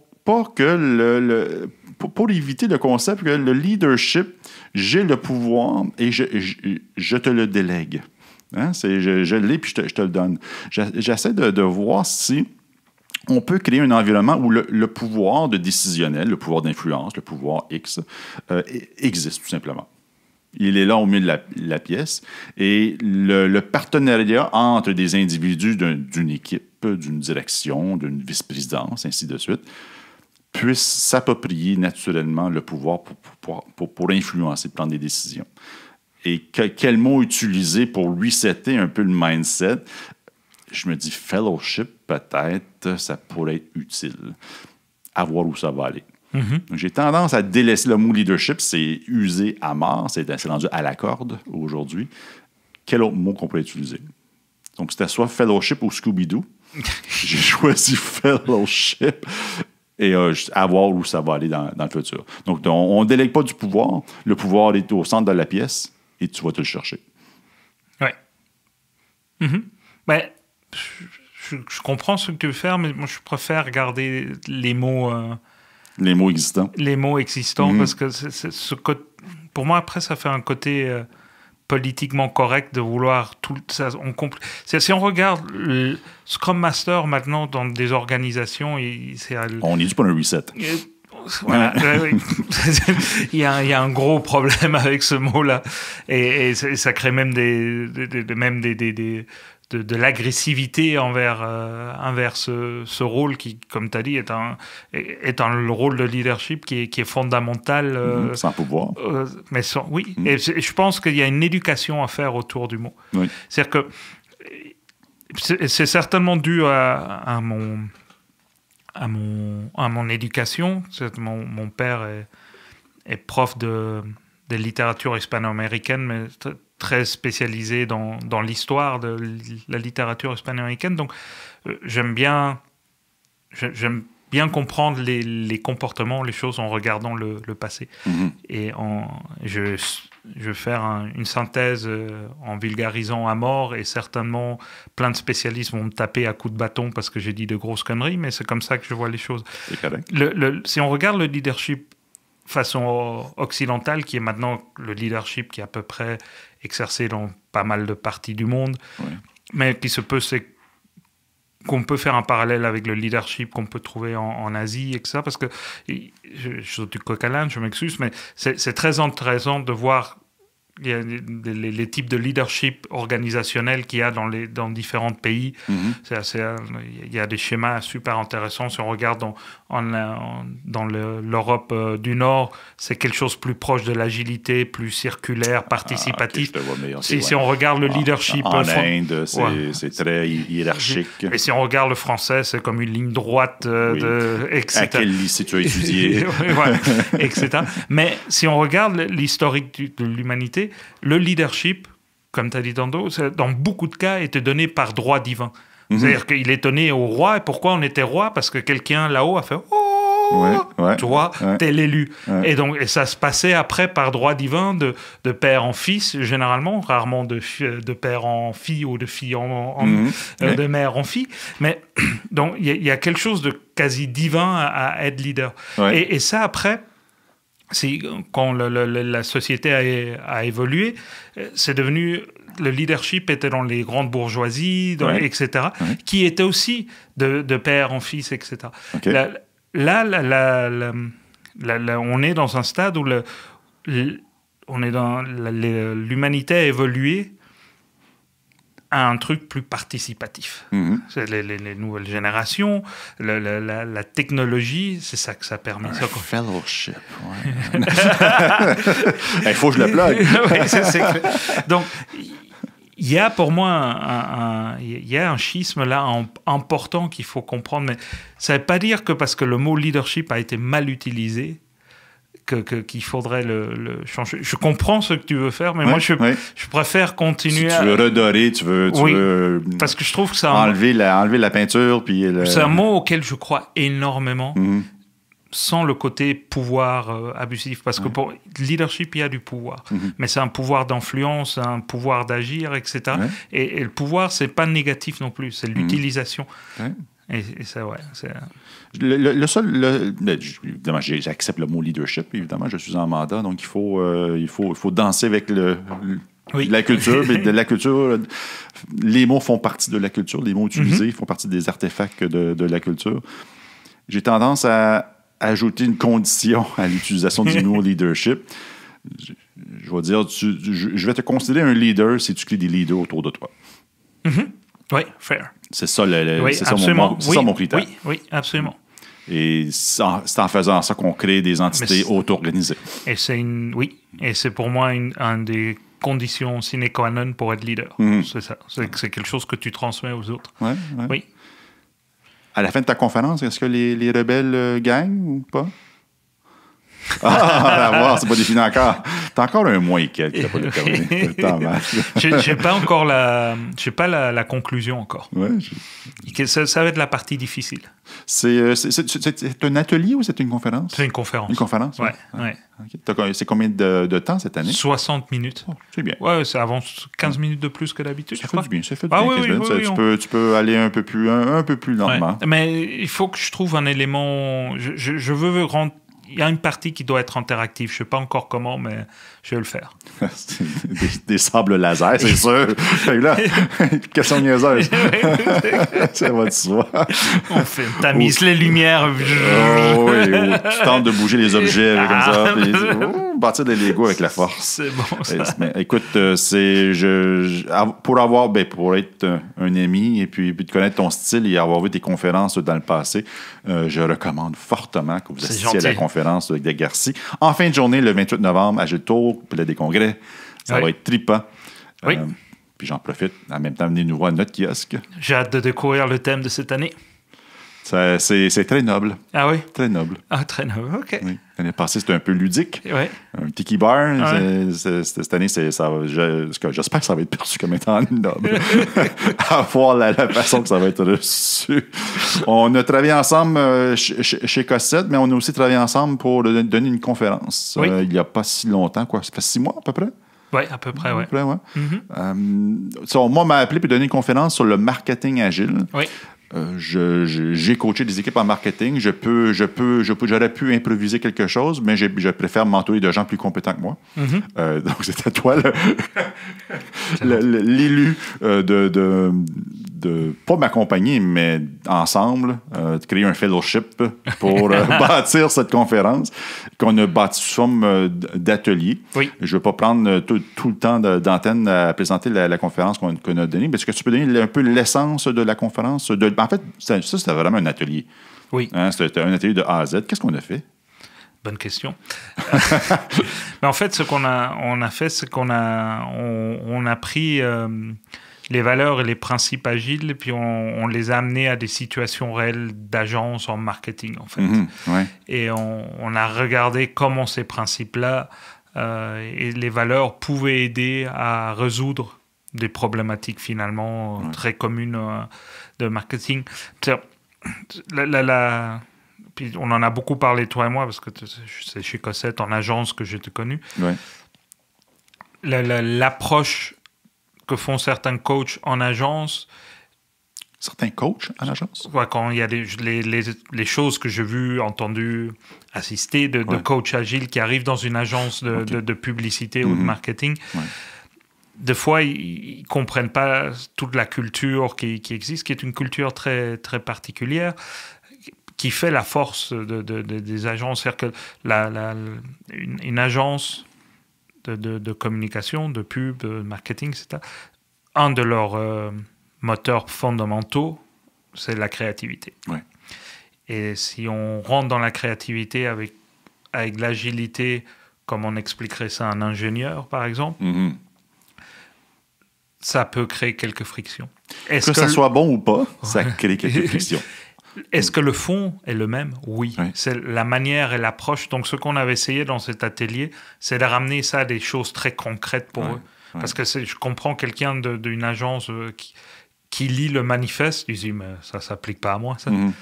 Après, mais il y a un manifeste du marketing agile. Oui, qu'on avait découvert ensemble et qu'on a partagé là avec les participants. C'est ce manifeste-là qu'on a traduit dans des circonstances. Je l'ai à l'écran ici. On pourra visiter rapidement les valeurs qu'ils ont identifiées.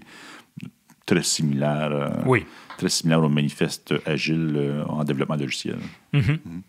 Et ce qui arrive souvent, ce que j'ai vu plus en agence arriver avec l'agilité, parce que qui est arrivé en agence comme partout, en fait, parce que comme tu as dit en introduction, on met agile à toutes les sauces, finalement. C'est qu'on tombe dans une sorte de Scrum Foul ou Water Scrum qui peut être parfois terrifiant, parce que c'est comme le pire des deux mondes ensemble. Ça crée un Frankenstein pas très joli. Souvent. Souvent. C'était quoi l'atelier qu'on a fait? Bon, j'ai un blanc de mémoire. Qu'est-ce qu'on a fait? On a bâti quelque chose. On a amené les participants à bâtir quelque chose. Les Legos. Ah oui, bien sûr. C'était des Legos? Oui, absolument. On a eu il y a les Black Men qui sont venus ici. On leur a fait faire 2 itérations. Oui. Où c'est un atelier que j'avais déjà fait, qu'on a partagé ensemble là. Ils avaient une liste. Il fallait faire des bonhommes en Lego parce qu'il y avait une commande. C'est une entreprise qui fait des Lego préfabriqués pour Noël. Sans contact avec le demandeur. Sans contact. La première itération. Voilà. Et ils avaient une liste et puis ils avaient 7 minutes pour faire comme 7 figures différentes. Selon les specs. Voilà. Et puis on jouait, toi et moi, des sortes de product owners pas très disponibles, très autoritaires, qui donnaient très peu de consignes. Et puis finalement, ils avaient beau nous construire le meilleur Lego au monde, on n'était pas contents parce que c'était pas ça qu'ils avaient livré. J'avais pas ça en tête. C'est pas ça que j'avais en tête. Et donc, à partir de là, on a engagé des conversations autour des valeurs, justement, du marketing agile. C'est-à-dire, comment est-ce que ces valeurs-là pouvaient nous aider, etc. Puis après, on a demandé aux participants de raconter des choses dans leur quotidien qui relayaient ce qu'on venait de parler. La deuxième itération, ça a donné des résultats intéressants. Oui. C'était le fun. Je suis présentement sur le agilemarketingmanifesto.org, très original. Validated learning over opinions and conventions. Et ça, c'est très d'actualité parce que longtemps, comment a marché la pub, c'est qu'il y avait une idée créative, il y avait la ménagère de moins de 50 ans, elle aime ça, puis on faisait peut-être un peu de testing, etc. Il y avait une Il y avait une stratégie, etc. J'ai appelé le mot strat. Ouais, il y a des stratèges qui stratifient. Oui, c'est le cas de le dire, en fait. Et ce que permet la technologie aujourd'hui, c'est qu'on n'a jamais eu autant de data sur plein de choses. Donc, il y a plein de choses qu'on peut valider. Il y a plein de choses qu'on peut valider, même une fois en ligne. C'est-à-dire que avant, ce qu'on faisait, on tournait une pub. Une pub, ça coûte très cher. Il y a un côté vraiment de craft dedans, etc. Donc, c'est un mini-film, finalement, et on la lance. Et là, on regarde, quel est le retour? Est-ce que les gens aiment ou pas, etc. Mais c'est long. Le cycle de feedback est très long. Voilà. Et puis, qu'est-ce qu'on va faire? Tout le feedback, finalement, on l'ajustera à la prochaine pub, on ne fera pas pareil. Qui dans 6 mois, puisqu'il faut avoir un retour sur l'investissement. Sur l'investissement. Et généralement, c'était des plans stratégiques sur 1 an. En plus. Donc, c'est l'année d'après même. Ce qu'a permis la technologie, Internet en particulier, c'est que le A/B testing est devenu instantané. On fait un banner, automatisé. On le fait en ligne. Est-ce que si on met clic là ou hostie clic là, qu'est-ce qui marche mieux? C'est le bouton vert avec hostie écrit dessus qui a 2 fois de plus de click rate. Surtout en France. Oui, en France. On trouve ça drôle. Donc, c'est ce genre de choses-là, le data est devenu fondamental. C'est-à-dire qu'on ne peut plus investir des centaines de mille sans avoir un backup. Comme je suis un éternel romantique, je continue à croire qu'il y a aussi une partie qui doit être laissée à l'intuition, etc. Ouais. Mais bâtir une stratégie sur un an et pas récolter le data, c'est correct de prendre une stratégie sur un an, mais prendre ton data fur et à mesure pour voir si ta stratégie tient toujours la route. Si les tactiques peuvent être ajustées. Et itère et ajuste-toi. Oui, oui.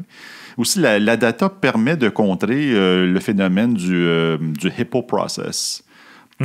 Highest paid person opinion. Oui. Donc, avoir des preuves que ce que le VP demande comme tactique ne fait peut-être pas du sens. Ou sinon, fait plein de sens puis que ça se match parfaitement. Donc, oui, la data permet de challenger les opinions, donc, comme le dit Lavaleur. Customer focus, collaboration over silos and hierarchy. C'est quoi les silos en marketing? Mais si je prends l'agence, il y a deux gros silos. Il y a d'un côté la création, puis de l'autre côté la production. Ouais. C'est-à-dire qu'on crée, puis on pense, etc., puis les autres exécutent. 7e étage. C'était le 5e. 5e étage. 5e étage, c'est quoi ça? Ce qui avait du sens... Mais la production, c'est 5e étage. Oui, la création, c'est 7e. 7e. Avec leur ascenseur. Oh, chez Cossette, oui. Oui, okay. C'est ça. Avec leur ascenseur privé pour... Avec leur silo privé. Oui.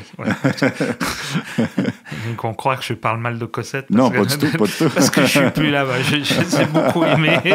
Pareillement. Mais c'est vrai, la création a leur ascenseur qui monte tout seul pour chez eux. Ouais. Ça, c'est rien. C'est juste que c'est la façon que l'architecture de Dieu était faite comme ça. Mais c'était juste drôle en même temps. Ah oui, c'est symboliquement, oui, absolument. Et historiquement, ça faisait du sens parce que tu créais une pub pour un journal, donc tu crées ton concept, etc. Puis après, il fallait que des gens craftent ça pour que ça puisse être imprimé. Puis et puis on changeait pas, etc. Puis ces gens-là exécutaient finalement une commande. Quand on fait du web, etc., c'est quand même une bonne idée d'aller consulter peut-être les développeurs si ton idée est faisable, s'il n'y a pas une manière plus simple, ou même de dire « Hey, c'est ça le besoin, voici ce qu'on pense. T'en penses quoi, toi? » D'autant plus que souvent les développeurs sont à l'affût des dernières technologies, oui, mais les do's and do nots. Oui. Ben oui, non, et parfois, le client est encore sur une technologie que lui voit à l'écran, qui est habitué, puis c'est normal. Ça me rappelle un projet chez Radio-Can où le PO voulait absolument un carrousel des chansons, de la musique. C'était cool, le carrousel, pendant environ une demi-heure. Mais c'est beau à voir, mais c'est irritant à l'utilisation. Et c'est heureusement l'équivalent d'un PO, ça ne s'appelait pas un PO, mais l'équivalent d'un PO a consulté avec l'équipe technique l'équipe technique a dit, mais carrousel, non. En fait, le carrousel, c'est un comment. On a amené le client à mettre le focus sur le quoi. Et l'équipe technique, incluant du UX, designer, développeur, et ainsi de suite, ont décidé du comment. La même chose à mon étape à la Banque nationale. On a fait une semaine de sprint design. Et il y avait 2 développeurs et ils ont amené des idées complètement nouvelles parce que eux ils connaissaient la technologie et ils connaissaient la problématique liée à la technologie, mais du coup aussi les points forts de la technologie qui pouvaient... Quand les gens exprimaient le comment, ils disaient « Ah, ok, c'est ça. non, c'est quoi votre besoin? Ah, vous avez besoin de ça? On va le faire comme ça au lieu de... ça. » Et puis, je pense que c'est un des grands chiffres là, c'est-à-dire que arrêter de s'expliquer en comment et s'exprimer en besoin. Oui, en besoin. En quoi? Oui. Puis rappeler les visions, puis les objectifs d'affaires, puis les utilisateurs potentiels, le consommateur. C'est-tu la madame de 50 ans ou c'est le petit jeune de 2 ans? C'est des choses à garder en tête. Mais c'est la base de tout ce qu'on essaye d'amener. Oui, c'est ça. Écoute, je lis le manifeste, puis on peut le lire assez facilement au manifeste original. Adaptive and iterative campaigns over Big Bang campaigns. C'est ça que j'ai dit. Tu l'as dit tantôt. The process of customer discovery over static prediction. Ça se répète un petit peu. Oui. Ça se répète un petit peu. Flexible versus rigid planning. Encore, oui. Oui. c'est, Oui. c'est des synonymes. Oui. Responding to change over following a plan, c'est une copie carbone Oui. du manifeste agile. Oui. Donc oui, on n'ajuste pas la réalité au plan, on ajuste le plan À la réalité. à la réalité. Oui. Making small experiments over, Et puis même, over a few large bets. Et ça mène même à des autres défis qui sont intéressants aussi au niveau technologique en marketing. C'est que souvent, on a tendance à ajuster le besoin à la technologie au lieu d'ajuster la technologie aux besoins. Ouais. Et ça fait... c'est l'autre côté de la médaille. Ouais, et donc, ça fait qu'on dénature de fois le besoin pour que ça fitte dans ce que la technologie fait au lieu de... En fait, c'est un point important, mais c'est un risque qu'on doit garder en tête. Lorsqu'on inclut le volet technologique dans les discussions de vision et de répondre à un besoin du marché, il faut rester vigilant de ce risque-là parce que le volet technologique peut dire, mais écoute, l'architecture ne supporte pas ça pour l'instant. Et si nos décisions se font malmener dès le départ à cause d'une architecture non adaptative, on part perdant. Oui. Ou alors parce qu'on est sur un stack technologique bien précis, quand il y a peut-être des autres stacks qui pourraient répondre à ça, mais donc on essaye de fitter absolument dans le stack qu'on maîtrise. J'espère qu'on va avoir la chance de donner une autre conférence ensemble. Certainement. Surtout si ça part avec Star Wars. Moi, j'embarque. Moi, j'ai vu le premier Star Wars, New Hope, j'avais 8 ans, au cinéma. Moi, j'ai vu le troisième. Troisième au cinéma? Oui.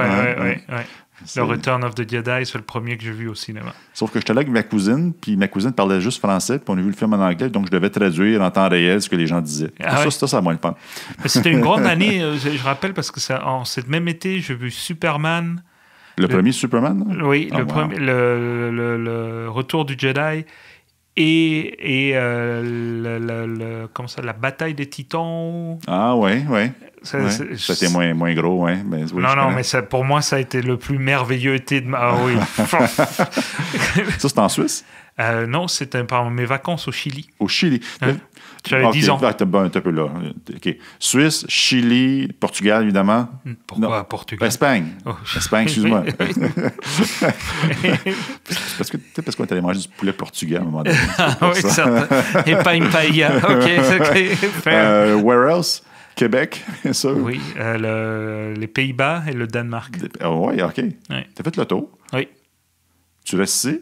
Oui, je dis, je suis en train je suis en train de devenir canadien, donc... oui, ben oui. Oui. Oui. As-tu un examen à passer? Oui, j'attends la convocation. OK. Ouais. Il y a combien de provinces? Oups, un peu d'études. À travailler. Combien de provinces, combien de territoires? Je sais pas. Ça va être dans l'examen. Oui, il faut que il faut que je révise. What's next pour toi? Next, actuellement, je suis retourné en agence. On l'a dit tantôt, Sidley. Oui, sur Sidley. Que tu connaissais déjà, parce que tu as collaboré avec Sidley quand tu étais à Cossette. Non. Vous aviez pas un projet en commun? Non, c'est deux entreprises. Je sais qu'ils sont en compétition. Oui, ils sont en compétition. Non, mais... ils sont pas de. Non. OK, j'avais l'impression qu'ils avaient une initiative en commun dans le temps de Cossette. Non. Ils sont souvent sur les mêmes pitchs. L'un contre l'autre, etc. Donc, à l'époque, on a gagné des pitchs contre Sidley. Oui. Maintenant, j'espère gagner des pitchs contre Cossette. C'est comme un club d'hockey. Hein? Ouais, c'est juste normal. Mais les grosses agences au Québec, t'as Cossette, Sidley, les autres, c'est qui? C'est LG2. LG2? Oui. OK. Ça, c'est comme les trois qui sont d'origine, les grosses comme ça, mais après, il y en a plein. Il y a les grosses internationales comme Publicis, etc. Publicis, qui est énorme à travers le monde, mais ils sont aussi à Montréal, etc. Oui, les trois grosses, avec tout le respect pour toutes les autres, c'est Sidley, Cossette et LG2. OK. Je connais Bob. Oui, qui est beaucoup plus petit. Oui. J'ai une amie, c'est l'agence de son mari. OK. Et toi, Sidley? Oui. Ouais. Ben, Tu vas triper comment chez Sidley? Mais en fait, j'ai décidé d'arrêter de me... Chez Cossette, j'ai un rôle opérationnel. Oui. Tu étais directeur des opérations. Directeur, oui, des opérations. Beaucoup en mode coaching. Oui, avec un gros volet de transformation agile, finalement. Aussi, oui. Que tu avais commencé toi, puis que j'avais repris après, puis tu es revenu, tu as donné un coup de main, etc. Qui a amené en fait à une restructuration de la manière de travailler assez profonde chez Cossette. Oui. Je suis parti à ce moment-là, comme c'était comme un cycle, la job était faite, etc. Et là, je suis allé côté client. Oui, un peu. Non, mais de côté client, je suis allé à la banque. Là, OK, moi, je pensais à l'autre place, la petite compagnie. Là, je suis allé dans une petite agence de numérique. Là, Samsao. Ouais, que je fais pendant un an. Oui. Et après, je voulais voir comment c'était dans une très grosse entreprise côté client. Parce qu'il y a un gros défi de transformation. Chez à la Banque nationale. À la Banque Ouais. nationale. Ouais, très intéressant. Ouais. J'ai énormément appris. Oui. J'ai aussi appris que je n'ai pas une patience longue, on va dire. C'est-à-dire que j'en parlais avec mon boss. Je me plaignais que ça avançait pas assez vite à mon goût. Oui. Puis il m'a dit non, mais on fait une bonne job. Tu verras l'impact dans 2 ou 3 ans. Et 2 ou 3 ans, pour moi, c'est une éternité. Oui, il faut être patient. Oui, mais je le comprends. C'est-à-dire que c'est des gros... C'est-à-dire que je le compare souvent. C'est un paquebot. Oui. Donc, pour tourner un paquebot, ça prend beaucoup de temps, etc. Puis, c'est pas... Puis ils ont des façons de faire qui... Écoute, la sécurité est très importante. Oui. L'intégrité des datas. Imagine que tu vas sur ton... Imagine que tu vas sur Spotify et ça ne joue pas. C'est fatigant, c'est poche. Mais c'est pas grave. Imagine que tu vas sur ton compte de banque puis c'est marqué moins 200 au lieu de plus 10 000. Oh! Oui. Non, c'est clair. Donc, c'est le mindset. Moi, quand je coach chez Desjardins, le mindset que j'ai, c'est sûr que je dois être très respectueux de leurs soucis. De si on change quelque chose, on va faire très, très, très attention, puis on va y aller par petits pas pour s'assurer que ça ne l'affiche pas moins 200, que ça l'affiche le bon montant. C'est un exemple mono, mais c'est quand même réel. Et oui, à un certain moment donné, les coachs à Desjardins, à un moment donné, ils font ce qu'ils peuvent. Dans toutes les j'ai fait quelques institutions financières, quelques compagnies d'assurance. On fait ce qu'on peut. À un moment donné, on atteint un certain plateau. Et à un moment donné, on plafonne. C'est dans cette période-là qu'on dit, est-ce que je continue ou est-ce que je vais m'éclater ailleurs?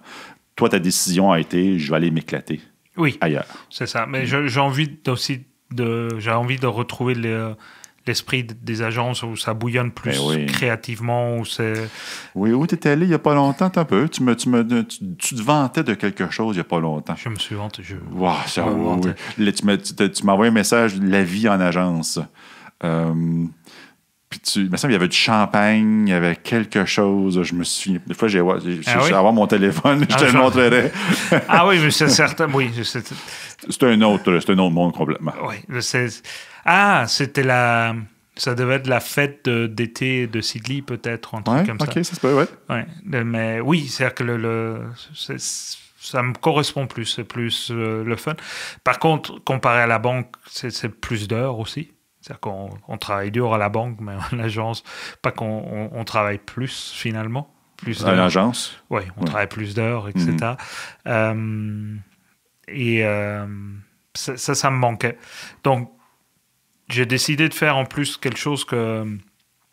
J'ai abandonné vraiment le côté opérationnel. T'as des preuves encore? Oui, c'est sûr que moi, pendant que tu parlais, un Glenlivet de 385 $. OK, non, mais... Donc, non, du Garcia se vante jamais. Non, note un peu. Okay. Il sait que je suis un amateur fini de scotch. Non, je vais te donner du contexte parce que sinon les gens vont mal penser. Ça, c'est un cadeau de départ qu'ils ont fait à un collègue qui quittait l'agence. Est-ce que tu y as goûté? Oui, et qui est un grand amateur de scotch. Donc, son équipe lui a offert ça. Donc, son équipe l'aime vraiment beaucoup. Oui. Et il a eu la générosité de le partager avec l'équipe. Ah, c'est gentil. C'était mon 2e jour à l'agence. Je qui était excellent. Oh my God. Oui, absolument. C'est un très bon scotch. Donc, c'est pas le genre de choses qu'on fait dans une institution financière de prendre de l'alcool. Différemment. Ah oui. Mais en agence, c'est Mais courant. oui, non, mais là, surtout, là, je travaille avec les équipes de création, avec la strat, etc. Avec les développeurs, on travaille ensemble. Puis, j'ai un rôle de directeur groupe conseil qu'est-ce que ça cache? Je suis responsable d'un portefeuille de clients. OK, oui. Et ce portefeuille de clients, il faut le servir avec de la création, avec de la stratégie, on développe pour eux, on fait tout ce genre de choses. Et donc, j'amène mon coaching, ou j'essaie d'amener ce que j'ai appris directement là-dedans. Et puis, c'est un côté un peu plus facile parce que là, le responsable des dollars, c'est moi. Oh. Donc, c'est le budget sous ma responsabilité. Donc, si on décide qu'on veut mettre les développeurs dans une réunion jour 1, j'ai pas besoin de convaincre personne. Faire un lift-off. Voilà, c'est on me. À la fin à ma réunion mensuelle avec le vice-président des opérations, si mes numéros sont pas bons, là, on va me dire, hey, Garci, pourquoi on a grillé tant de dollars, etc., et que ça n'a pas rapporté. It's on me. J'aurais personne qui me dira, ah non, Garci, on n'a pas le budget pour mettre les développeurs dès le début. Mais non, mais ça va nous coûter plus cher si on ne le fait pas. C'est ça. Prendre les mauvaises directions. C'est un phénomène que je vois de plus en plus, puis qui me fait sourire un petit peu. Les rêveurs de l'agilité. Qui étaient développeurs ou Scrum Master ou même coach agile, commencent à prendre des positions de direction. Oui, OK. Il y a un coach agile, un Scrum Master et un autre Scrum Master qui sont maintenant directeurs à Desjardins. OK. Et ça accélère beaucoup plusieurs types d'initiatives. J'ai pas à les convaincre. Parfois, c'est eux qui doivent me convaincre d'avancer sur un certain aspect d'un mandat. Et là, ce que tu me dis, tu as toi qui le cache. Tu as le cache entre les mains et d'autres pouvoirs décisionnels. Et tu es un de ces rêveurs d'agilité. Et en fait, la suggestion, c'est même pas moi qui ai eu l'idée, c'est ma boss. Qui m'a dit, mais Garci, je pense que tu devrais faire ça. Et sincèrement, je pense que c'est quelque chose que j'aurais dû faire plus tôt. OK. Ou peut-être je le pense maintenant parce que tout ce que j'ai fait avant m'a amené à ça, mais je me sens très à ma place, j'ai beaucoup de fun et je suis à l'aise dans l'environnement de culture où je suis. Je trouve une place vraiment, c'est le fun. Je te souhaite du plaisir. Merci beaucoup, Eric. Je te souhaite Eric. de triper solide. C'est clair. Et je te souhaite de passer ton test pour ta citoyenneté canadienne. I'm looking so bad right now. Je ne vais pas le montrer à mes enfants parce qu'ils vont me laminer, là, c'est clair. Peut-être qu'ils ne savent pas plus, on sait jamais. Ah non, ils ont passé leur... comment ça s'appelle? L'Histoire Québec et tout ça, déjà... les deux un domaine que je connais pas du tout. Non, ils doivent pas. Ils ont un examen à passer là. Aussi, ils viennent Non, à l'école. À l'école, ok, oui. L'Histoire Québec, je suis pas. Ils en ont 2 à passer là, qui sont des. Mais je te promets de je te poser plus jamais de questions sur le Canada. Non, mais attends, je vais pas encore réviser. Mais pour être fair, je sais pas combien de provinces il y a en Espagne. Moi non plus. Ben voilà, je devrais le savoir. Je suis espagnol, je devrais le savoir. Je sais qu'il y a une partie de l'Espagne qui veut vraiment son indépendance. Ah ouais, fait que ça, c'est le Québec, mais là-bas. Oui, sauf que là, il y a... Catalane, ça? Oui, sauf que là, il y a 15 personnes qui sont en prison, qui viennent d'être condamnées aujourd'hui à entre 13 et 9 ans de prison pour avoir demandé l'indépendance. Bon, voilà, on ne va pas rentrer dans des... Ça a été spécial, hein? C'est inquiétant. Ça a été spécial ici. Ouais. C'était une des hypothèses. Que si le oui gagnait dans les années 80, que c'est l'armée qui rentrait pour protéger les intérêts fédéraux. Oui. Mais finalement, le non a remporté 2 fois. Oui. Mais c'est encore, si on ramène tout ça, c'est du leadership et c'est la confiance. Fellowship. Fellowship. On conclut là-dessus. Écoute, si les gens veulent en savoir plus, bien sûr, ils peuvent te voir à l'Agile Tour le 28 novembre. Ouais. Y a tout moyen de te rejoindre? Si... Je ne suis pas très actif sur les réseaux sociaux. Ouais. J'étais sur Twitter après quand il y a un certain président blond là qui en parle tout le temps. J'ai décidé de partir parce que je trouvais ça insupportable. C'est violent. Mais c'est agressant. Ouais, donc je suis pas sur mon Instagram. Est généralement pour les amis et la famille pour montrer des photos des enfants pour les amis qui sont en Europe. Et c'est le seul réseau social que j'ai actif. Fait que si les gens veulent t'accrocher, c'est l'Agile Tour qui va être le moment le plus opportun. Ou écrire à la rédaction qui transmettra. C'est ça, absolument. Vous pouvez m'ajouter un commentaire en bas. Si vous avez des questions sur YouTube, n'hésitez pas à ajouter des questions. Puis je suis convaincu que Guercy, ça va lui faire plaisir de répondre. Avec grand plaisir, oui. Et puis, encore une fois, merci beaucoup. Merci à toi, Eric. Et puis, j'imagine qu'on va se revoir à l'Agile Tour. Oui, absolument. Bonne soirée. Merci. Salut. Bye-bye. Bye.